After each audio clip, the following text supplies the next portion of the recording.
Alors, Michel Pilon, directeur général du RATMAC, je fais une autre partie. Moi, je m'occupe beaucoup des questions de droit de ces travailleurs-là.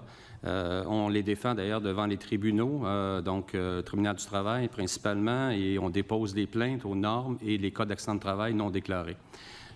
C'est plus de 522 dossiers actuellement au RATMAC qu'on a travaillé au cours de la dernière année, ce qui est même énorme.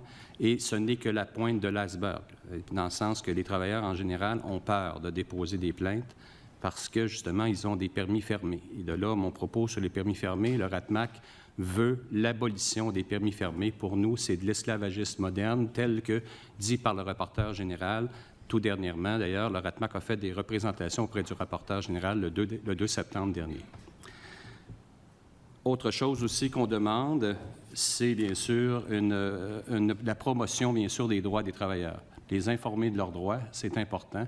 C'est ce qu'on fait d'ailleurs à l'aéroport de Montréal en leur donnant un agenda que je peux d'ailleurs vous montrer ici. Un bel agenda avec toutes les informations, avec des codes QR sur les droits ici au Québec.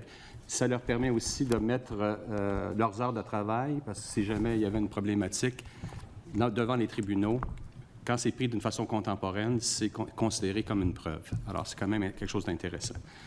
Autre chose aussi, on demande aussi la régularisation des personnes. Nous sommes d'accord et bien sûr à cette régularisation-là.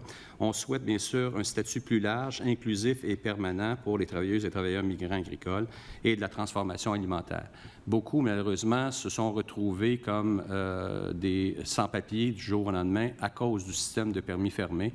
Et malheureusement, on est obligé souvent, ils sont obligés de travailler au noir. Comme par exemple du côté de la ferme Jean Lemay, là, je ne sais pas si vous avez vu la facture cette semaine, ça a été assez éloquent de la manière qu'on traite ces personnes-là. Malheureusement, M. Lemay continue encore ses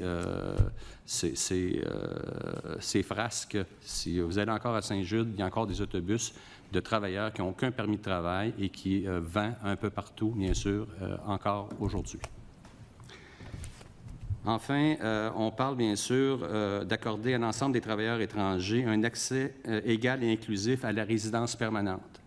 Ce que nous souhaitons, c'est que ces travailleurs puissent avoir accès. Et je vous donne un exemple comme Eddie dans le film Essentiel, qui a été ici pendant 10 ans, qui a appris le français, qui a réussi son niveau 8 et qui n'a pas accès à la résidence permanente, qui voudrait que sa famille vienne vivre ici.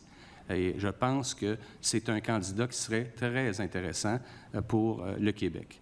Alors, c'est quand même quelque chose d'important. Et quand on parle de régionalisation, il est dans les régions. Alors, ces enfants iraient étudier dans des écoles francophones, dans des villages francophones. Ils deviendraient des francophones du jour au lendemain. Enfin, je vais conclure avec ça. Nous demandons, bien sûr, une augmentation progressive là, de la résidence permanente en 2024. On souhaiterait qu'on augmente, bien sûr, le nombre d'immigrants ici au Québec. Moi, je pense que c'est une question aussi par rapport au reste du Canada, où le Québec pourrait perdre, dans le fond, aussi son poids démographique par rapport au reste du Canada. C'est quand même important qu'on le fasse, mais qu'on le fasse bien avec la francisation. Le niveau de français que nous souhaitons, on souhaiterait un niveau 4 pour les travailleurs, bien sûr, agricoles. Il faut comprendre que on n'a pas besoin d'un niveau 7 là, pour un travailleur agricole qui travaille dans le champ. Là. Un simple niveau 4, un français fonctionnel pour pouvoir travailler, je pense que ça serait pour nous suffisant.